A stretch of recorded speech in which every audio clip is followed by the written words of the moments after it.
Wrecked him. Damn near killed him.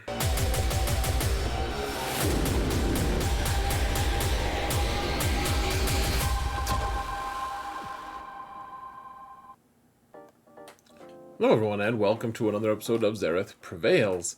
We're going to talk about the 400 speed meta that's developed today, folks, and it sounds intimidating on the surface, like, wow, there's that many teams that are that fast, and honestly, I mean, with Datacrons, there was way more than that, but we're not going to take Datacrons into consideration here. This is all just for mechanics and modding. I mean, there's so many different ways to boost your mods these days. It's not that surprising that we'd venture into 400 speed, not to mention with all the different mechanics and stuff. I mean, there's some teams that venture into the 500s and even to like the thousands on some levels. So what I want to do, I want to show you guys what's possible, and then at some point we'll make a video or two addressing how to counter this stuff, because honestly, one of my favorite things in this last kind of meta that we've had with the Datacrons, I know that people don't love the plus 25% turn meter Datacrons that see it as a plague and whatever, and I get that, I do. The thing that I've liked about it, that I've enjoyed, is you can always find ways around it if you're clever and if you want to spend some time thinking about mechanics. Is it a hassle and frustrating? Yeah, sure, it is. But I think you can get around it. So I want to show you guys more things that are possible. Here's the infographic that I made. Actually, why don't we go to the bigger infographic page real quick.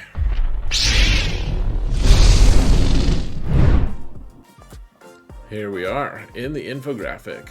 I'll wait for a moment while you finish saying, whoa.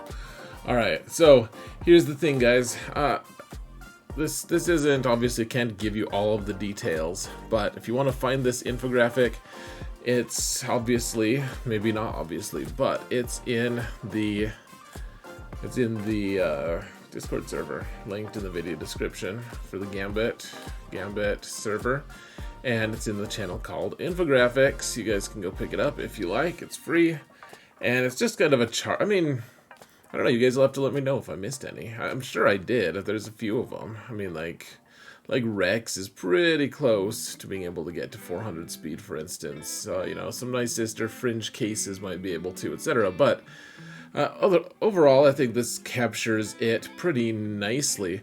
I even did a quick little blurb on the top right-ish where it talks about who goes first, because everyone asks me, like, well, what goes first? You know, like Han and Watt both get bonus turns, but Han always shoots first. Iden, you know, so it just kind of explains all that stuff. I don't know. This isn't probably the very final version that I want to do, and I'll add teams as we continue along. I mean, there's plenty of space for that. So without further ado, I suppose I'm gonna let's go to the game. We'll talk about what teams are 400 speed and how you get there, and how like just one character being fast doesn't actually make the whole team faster. You have to have the right mechanics in place to be able to take advantage of that 400 speed. So come hither.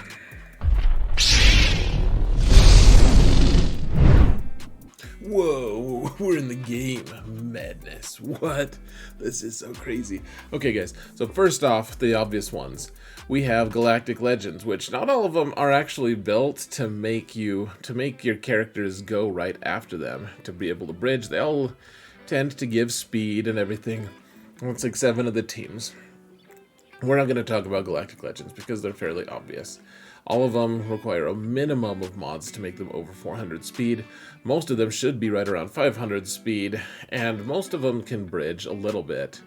But we're not going to talk about that. You know, Galactic Legends are kind of a known quantity at this point. Now, for the Bounty Hunter team, this is an interesting one. Now that we have Zam with the Omicron, you can do the formula and everything for it, but the truth is she's going to give your team somewhere around 70 speed, you know, give or take. Obviously, you can get up to 80, be as low as 60, maybe even in the 50s if you want to just play that game. Play stupid games, win stupid prizes, folks, and that's one of them.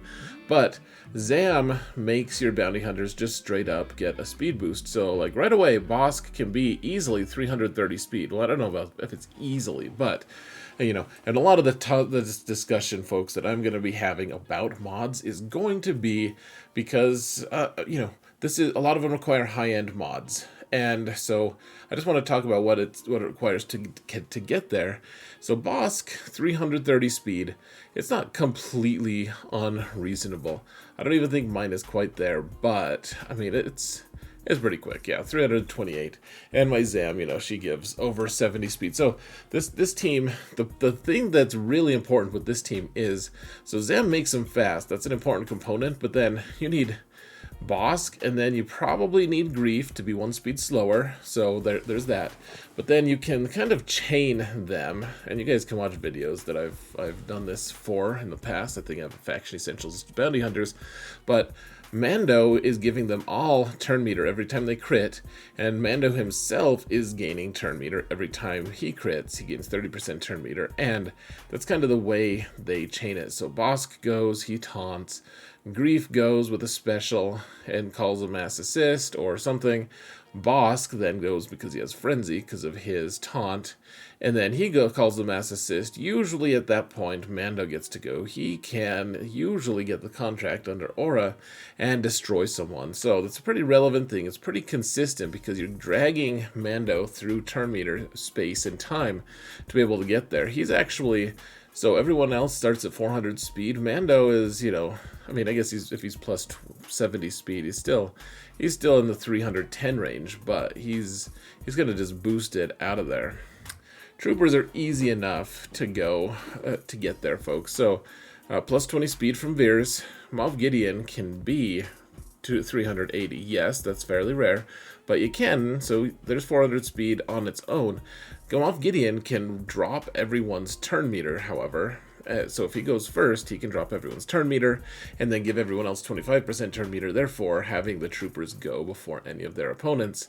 You don't always need Gideon for this gambit to work, but then they also gain a lot of turn meter based off of various buffs that they get. And so, I mean, this is a pretty good team. Obviously, they can go very, very fast, 400 speed.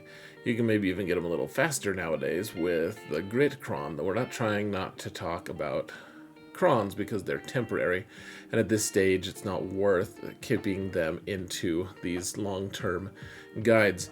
Now Shakti, Echo required, I mean, if you want to get to 400 exactly, Echo is going to be 365. Shakti's leadership gives 35 speed, so Echo is going to be able to go.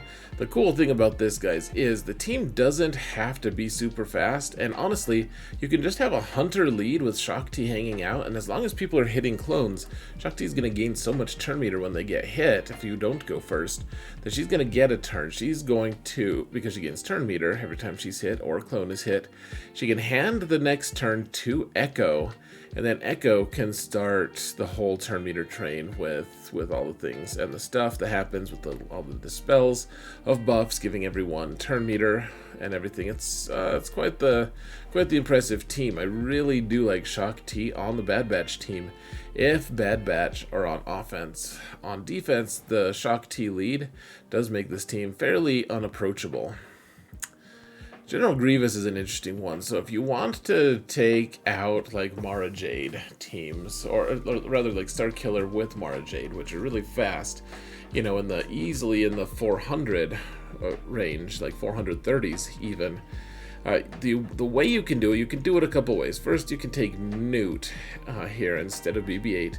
And what happens is you're just basically relying on Mara Jade to go, and that she's doing her AoE. That'll proc B2 to then take a bonus turn, or it gains 100% turn meter, because you need that. Once that happens, he's able to do the AoE, start the turn meter train going on this end, and go. But if you don't want to do that, that way's a little bit scary. That way is the way of pain. A lot of times you're like, oh my gosh, she just took 2 turns in a row and now I'm screwed. Why didn't you proc B2? And he's like, because he's a stupid droid. Like, as they come, as droids come, he's fairly stupid. Not just like all droids are stupid, just him in particular. He's pretty dumb. But the way that you can do this really well, this is the smart way, the way the B2 would never think to take, is taking BB-8. BB-8 for each droid gives 8% turn meter, and therefore he's able, or BB-8 is able to give turn meter to Grievous, B1, everyone you gives 40% turn meter, which means that if you can get your Grievous up to like 275, something like that, which mine is even faster. Look at me, I'm fancy. But if you can do something like 200, maybe it's 270, it turns Grievous into a 450 speed machine, and it's going to outspeed almost every single Mara Jade out there, which is pretty nice. Pretty dang fancy. Keep in mind, guys, one thing I did try to do once and it didn't work out, and I haven't even fixed it yet, is B1. If you get him one slower than Grievous, I thought that this would be cool for turn meter purposes, but the reason it doesn't really work that well is he also gains 15% turn meter on top of that, I believe. Something like that. So we can't outspeed Grievous even if he's 1 speed slower, so I'm going to need to make him fast again. But B1 actually goes first. Once you start hitting target locks, read General Grievous's kit, folks, and the way he interacts with target lock, and then imagine taking something that sounds fairly unimpressive, because it does sound fairly unimpressive, and imagine how sometimes it's not unimpressive, it just sounds like it in your mind, and that's what Grievous's turn meter relationship is with target lock. So B2 doesn't get it. He's like he's like dash. All right, so sortie teams. Same thing with BB-8. You can actually catapult this team nowadays with the plus 25% turn meter datacron and BB-8. You can actually catapult this team into the thousands of effective speed. Not that that really matters, because no character is faster than that, but you can outspeed all the Galactic Legends except for Kenobi, who just shuts it down preemptively. But if you don't want to do BB-8, that's also fine. You can still get to 400 speed on sortie, because she starts with her leadership, gives everyone, all the droids, plus 35 speed. And then on top of all of that, her VIP, is it VIP? I don't remember where it is. There's somewhere in her kit that lets her gain another 25 speed as well. I truly don't know where it is though, folks. It's kind of bizarre how that works. It's somewhere. She gains another 35, so she gains 70 speed on her own, and she can do her AoE, and let's see, so she has a chance to unlock, or to inflict target lock and everything. So, when she does that, all allies gain 5% turn meter for each debuff inflicted by this ability. So you can actually, because you're hitting multiple times with it, 3 times, to all enemies 3 times, and you can inflict all these various debuffs, give everyone turn meter, and get the turn meter train rolling. Pretty fancy.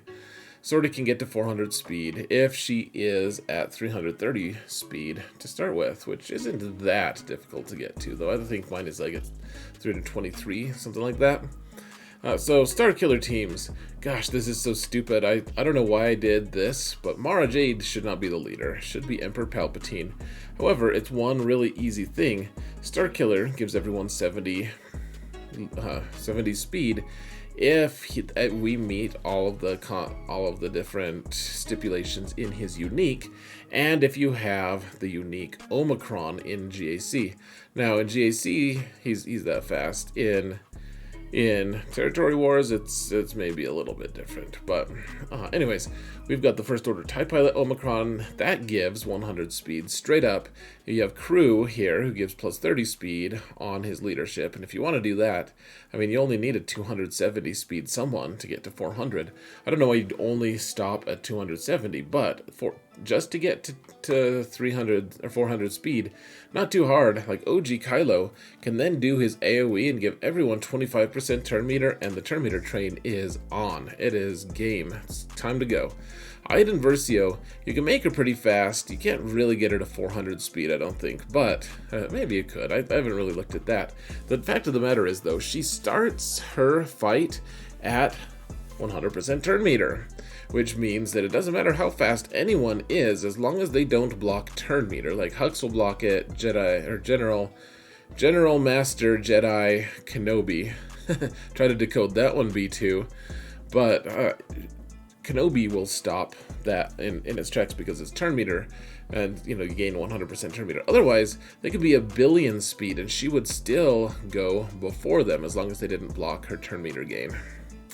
And then these guys all gain so much turn meter. You go read her frickin' kit, guys.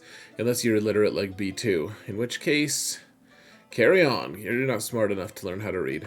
All right, you actually might not be.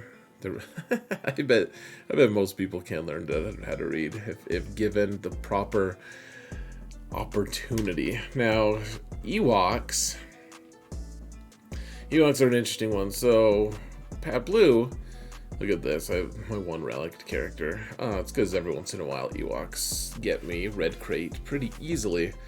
Anyways, his unique gives him plus 25% speed. So he's sneaky fast, guys. I mean, I don't have him very fast because I don't care about my Ewoks on this account. Obviously, everyone else is relic, and Ewoks are like, hey, we're yellow. I'm like, I don't even know why you're yellow, you stupid furballs. However, the thing about it is, Chief Chirpa's Omicron gives plus 30 speed, and so at the end, I forget what it is. You can look at the infographic. Pat Blue has to be a certain speed to reach 400. It's not that hard to get there. He's a little bit, I don't know, he's on the faster side, I think, but you still do need to make him pretty fast to be able to get there. And then the plus 30 speed is added on top of that, so not too bad. Here's Mon Mothma. And here, the thing about her, like, so Kyle Katarn gets 30% turn meter, and that's great. You can get him to 280 speed, and that's an effective, because he's gaining 30% turn meter. Doesn't get it from himself, doesn't get it from Mon Mothma, who is not a filthy peasant, and is therefore not a rebel fighter, and does not give Kyle Katarn extra turn meter, but Kyle Katarn will get that extra turn meter from her, and he'll, not from her, but from all these other ones, from 30%. So he gets, all he needs to be is 280%, or 280 speed. It would get him up to 400. Obviously, the faster the better. But then, after that, you've got the cool turn meter train between POW and Rebel Scout.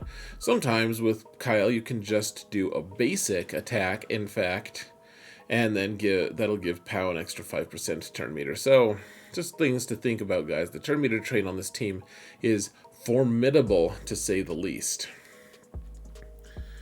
There's this Adrad team, which he gives so much. If you have the Omicron, he gives another, 30 speed on top of the 40 speed you get if you're in 5v5, because it's plus 8 speed per character.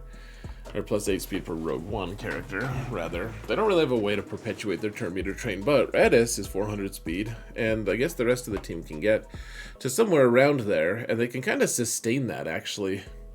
The speed, it's not that big of a deal, but it's kind of nice. Now, Maul teams, you have Watch to take the bonus turn, and that'll trigger Maul's Frenzy. Maul will do his AoE to get to max stacks of Frenzy. Then Canderous will assist a lot, so will everyone else.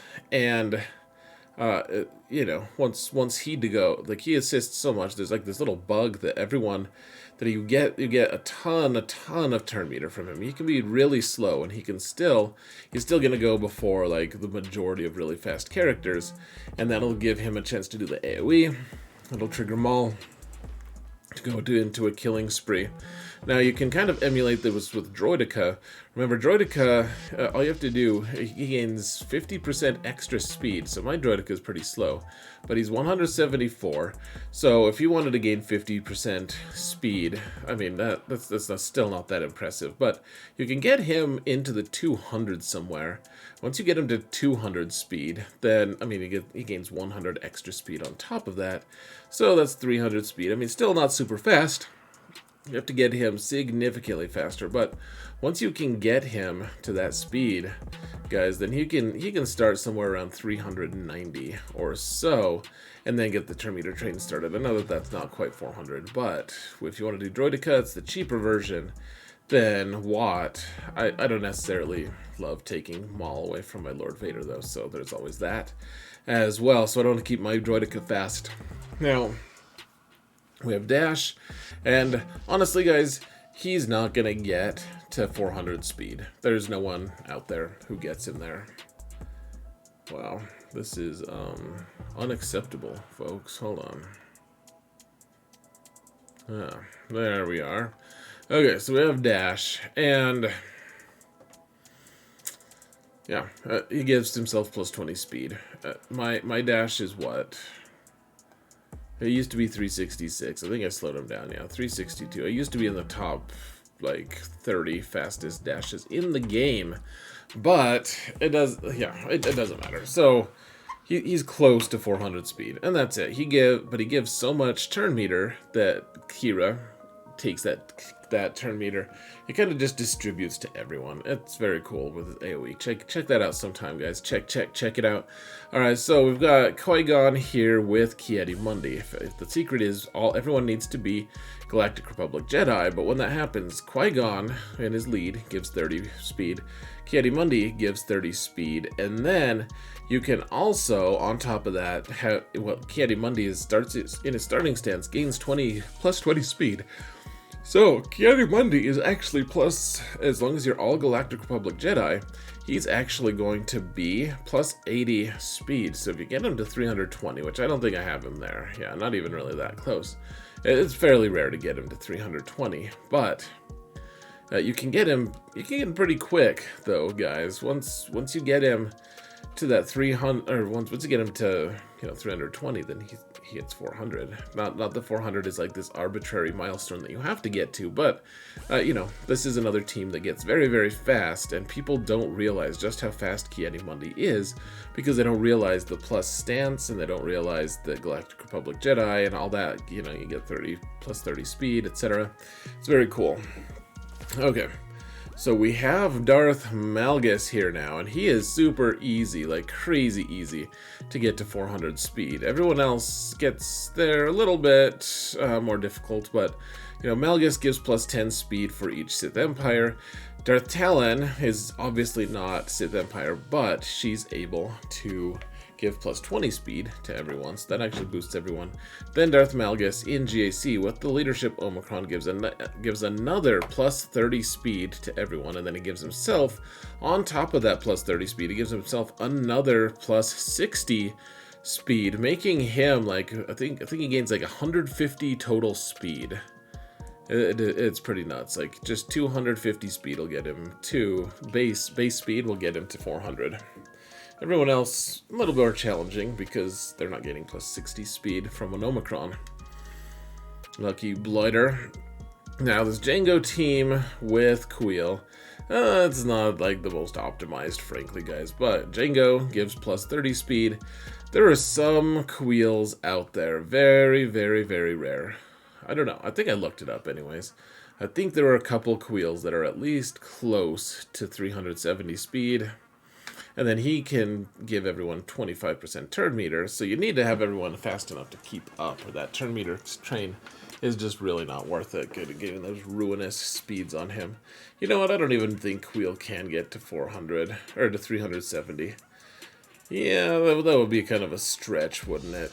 People would have to make him crazy fast, but once again, we're just thought experimenting here. Let's see, the General Skywalker team, it's essentially like make a really fast Rex, then you get 20% extra speed. You can get close to the 400 speed. They're kind of an honorable mention. Grand Inquisitor can give, so for every, let's see, if his full team is Inquisition, he gives his team plus 25 speed. If, or at least, and then he gives out Plague to your opponents, who then have, what? They get, for every stack of Plague that they get at the start of the turn, then they are minus 5 speed which means most 5v5 teams are going to be minus 25 speed. So he's plus 25, your opponents are minus 25, and this all happens automatically. And so you can kind of, in a way, it's easier to just say, okay, like Seven Sisters plus 50 speed. And so, I mean, it's very tough to get them to, you know, 350 speed or whatever, but it's doable. And if you do decide to do that, then you can get them up to 400 speed. I don't know if it's that plausible or practical, but it is something to be thinking about. Finally, we have this Commander Luke team. The biggest thing about this, guys, is Han. He always shoots first, even before Watt, and then that starts the turn meter train with Commander Luke and his leadership and his unique, and interacting with the passive stuff that 3PO does, and the assists that Chewie and Chupio give. This whole team operates at well over 400% turn meter. 400% turn meter, what am I thinking? I'm wiped out, guys. 400 speed. Even as individual speeds are not that crazy impressive, right around 300 at most, but because of Han's shooting first and all of the various turn meter stuff that you can gain from that, this team operates way above that space. And so, anyways, these are the teams, folks. This video's lasted longer than I was hoping for, so I'm going to call it a day. What teams did I miss? What teams are you interested in? Why is B2 so freaking dumb, even for a droid? I would love to hear what your thoughts are. Thank you all so much for watching, and remember that in all things, Zareth prevails.